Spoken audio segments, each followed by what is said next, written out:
Hola, buen día. Yo soy Dalia Tapia, estudiante del Centro Universitario de Ciencias de la Salud en licenciatura en nutrición. A continuación vamos a ver una pequeña presentación que trata sobre derechos de autor, conceptos de divulgación, duración y conceptos de herencia. Tenemos una tabla de contenido donde vemos los diferentes apartados que vamos a ver durante la presentación. Y como primera instancia tenemos una definición de derechos de autor, descrita en el artículo 11 como el derecho de autor es el reconocimiento que hace el Estado en favor a todo creador de obras literarias y artísticas previstas en el artículo 13 de esta ley, en virtud del cual otorga su protección para que el autor goce de prerrogativas y privilegios exclusivos de carácter personal y patrimonial. Los primeros integran el llamado derecho moral y los segundos el patrimonial.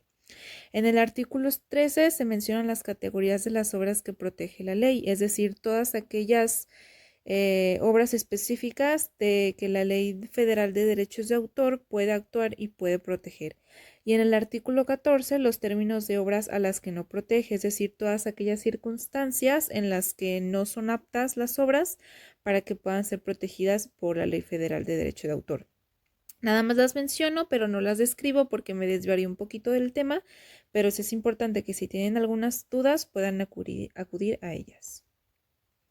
En divulgación tenemos, como menciona en el artículo 16, describe la divulgación como el acto de hacer accesible una obra literaria y artística por cualquier medio al público, por primera vez en el cual se deja de ser inédita. La publicación, que hace referencia a la disposición al público de manera física o virtual de algo físico como un libro que se puede tocar o algo virtual que se puede descargar mediante internet y se puede compartir, se puede rentar o se puede comprar. Comunicación pública, alcance general por cualquier procedimiento que la difunda, es decir, hace más como en algún medio que hace visible la obra y que el público la pueda conocer. La representación pública, presentación de una obra o aspectos sin restringirla a un grupo privado, es decir, que pueda ser el alcance de todos. Alguna presentación de obra que se haga dentro de alguna escuela, primaria o universidad deja de ser pública porque va dirigida para aquellos que forman parte de una institución. Entonces, o sea, todas aquellas que se presenten dentro de algunos, o sea, ese tipo de instituciones deja de ser pública. Distribución al público, disposición al público en original o copia por venta o por renta. Y por último, la reproducción, realización de uno o varios ejemplares de la obra. Son algunos aspectos que abarca la divulgación en el artículo 16 de la Ley Federal de Derecho de Autor. Tenemos la plasmación en físico. En el artículo 17, las obras protegidas por esta ley que se publiquen deben tener algunos datos. Estos deben ser como, por ejemplo, tiene que decir derechos de autor o las iniciales DR.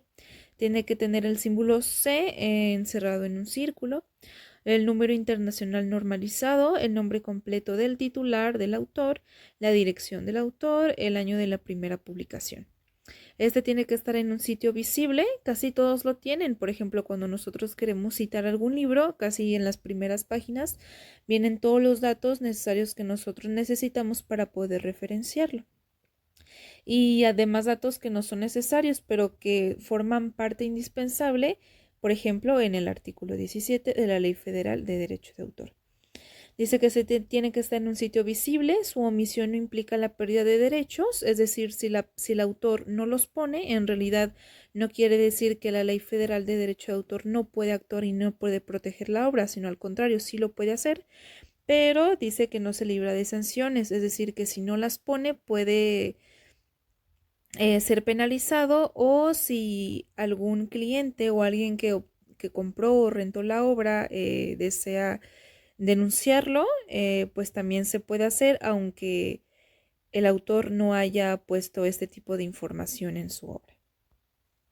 El artículo 21 habla sobre los derechos morales y todo lo que tienen permitido hacer, por ejemplo, exigir su reconocimiento como autor, exigir el respeto a la obra también en cuestión de modificaciones, modificar la obra, retirar la obra del comercio, hacerla más privada, hacerla pública o de plano que no se comercialice ni que se exprese, y determinar si su obra es divulgada, en qué forma o mantenerla inédita, entre algunos otros aspectos más. Son algunas de las cosas, son algunos de los derechos que tienen las personas que poseen los derechos morales. El artículo 27 habla ahora todo lo que se puede autorizar o prohibir las personas que tienen los derechos patrimoniales. Vienen siendo todos los anteriores de los derechos morales, pero con algunos aspectos agregados. Por ejemplo, la importación del territorio al territorio nacional o la creación de obras derivadas de la obra original, ya sea la reproducción, publicación, edición de la obra en cualquier medio, la utilización la utilización pública de la obra, entre algunos otros aspectos. La duración de los derechos de autor. En el artículo 19 menciona: el derecho moral se considera unido al autor y es inalienable, imprescindible, irrenunciable e inembargable. Esto quiere decir que el derecho moral es como lo que posee el autor original. Es decir, el autor de una obra jamás puede ser reemplazado, o por ejemplo, si el autor vende su obra como una letra musical o alguna pintura o alguna escultura, si la vende, le puede pertenecer a alguien más, pero no quiere decir que al que le pertenece es el nuevo autor, sino que el autor para siempre va a ser el autor de esa obra y no hay nada que pueda ser retirado como lo contrario, que se pueda modificar. A eso es un derecho moral, y el artículo 19 se refiere precisamente que el derecho moral no caduca, sino que es para siempre. Y el artículo 29 precisamente habla de la vigencia de los derechos patrimoniales, porque recordamos que los derechos patrimoniales son como aquellos accesos a las remuneraciones o aquella generación económica que pueda concebir la obra.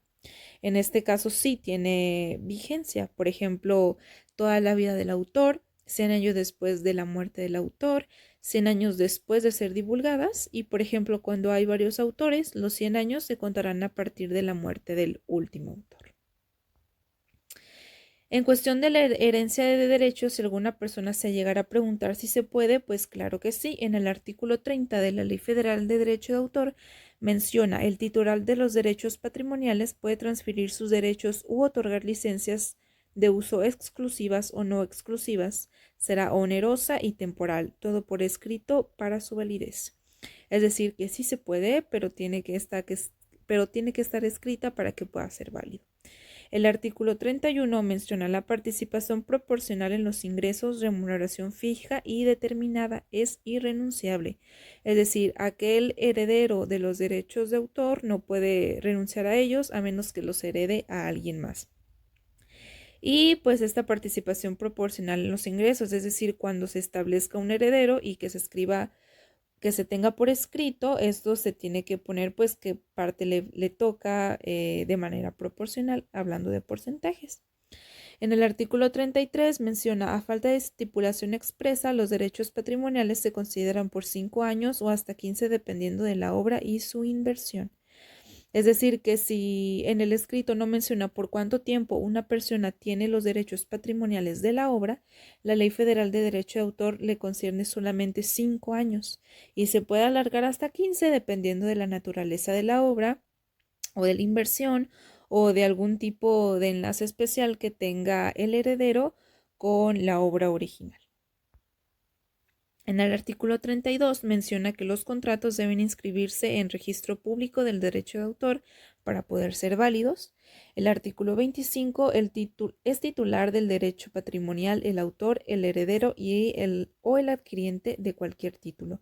Es decir, que pues prácticamente es válido quien quiera proclamar o ejercer algún derecho, ya sea el mismísimo autor, el heredero o algún adquiriente por cualquier título, ya viene entrando como en derechos conexos. Y por último, el artículo 21.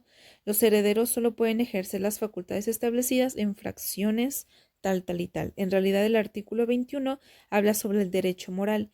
Ya hablamos que ese derecho moral no puede ser transferido a alguien más y va a ser para siempre.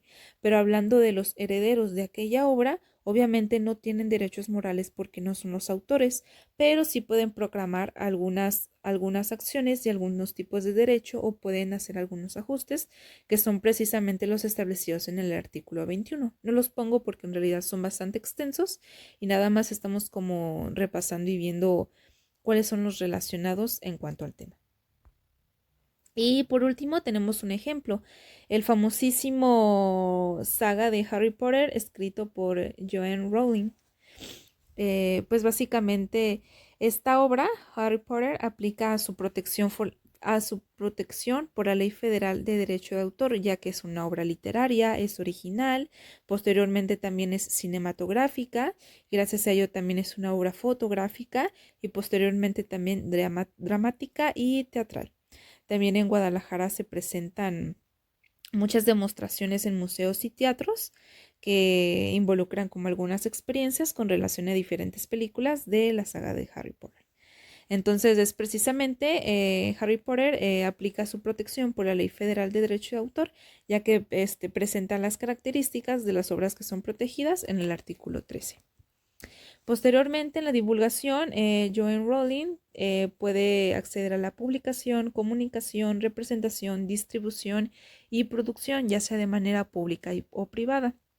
Es decir, también puede tener acceso a que se haga pública o privada, es decir, que se transmita a televisión abierta o por cable. Ya por cable sería como un ámbito privado. En la plasmación del medio físico, mencionado en el artículo 17, pues en los libros ella plasma los datos requeridos plasmados, es decir, la dirección, el autor, los derechos reservados, entre otros datos que son dispensables mencionados en el artículo 17. En el artículo 21 menciona el derecho moral. Joanne Rowling prácticamente tiene el derecho moral por ser la autora y va a ser la autora por siempre. En cuestión de los derechos patrimoniales, pues básicamente durante toda su vida ella puede recibir ingresos económicos de todo lo que su obra genere, ya sea por libros por venta electrónica, por libros de venta en física en librerías, por todo lo que genera las películas que son basadas en sus libros, entre todo lo demás que se desencadena en base a su obra. Y por último, hablando de herencia, menciona los artículos de los 30 a los 33, 25 y 21, donde ella claramente puede heredar los derechos patrimoniales a sus hijos, a su esposo, a su amante, a su vecino, en realidad a quien ella elija, siempre y cuando esté escrito y sea registrado ante el Registro Público de Derecho de Autor. Hable también de porcentajes, que describa en esos herederos quién va a recibir el porcentaje de acuerdo a su derecho patrimonial. También tiene que mencionar por cuánto tiempo, si no la Ley Federal de Derecho de Autor puede poner de 5 a 15 años nada más. Y al último recordar que los herederos tienen limitaciones en derechos morales plasmados en el artículo 21. Al mismo tiempo, Harry Potter en realidad se ha vuelto como un proyecto demasiado enorme donde precisamente tocamos el tema cinematográfico y en cuestión de tema cinematográfico también entran los derechos conexos, hablando que los representantes de la obra, los directores, todos los que participan pueden tener derechos en cuanto a la obra, producción cinematográfica, pero ya eso es tema punto y aparte, aunque es importante poderlo mencionar. Y por último, mis referencias bibliográficas. Espero el tema le haya sido de apoyo, de ayuda y que me haya sido muy clara al momento de poder expresar y explicar cada uno de estos artículos y de sus apartados.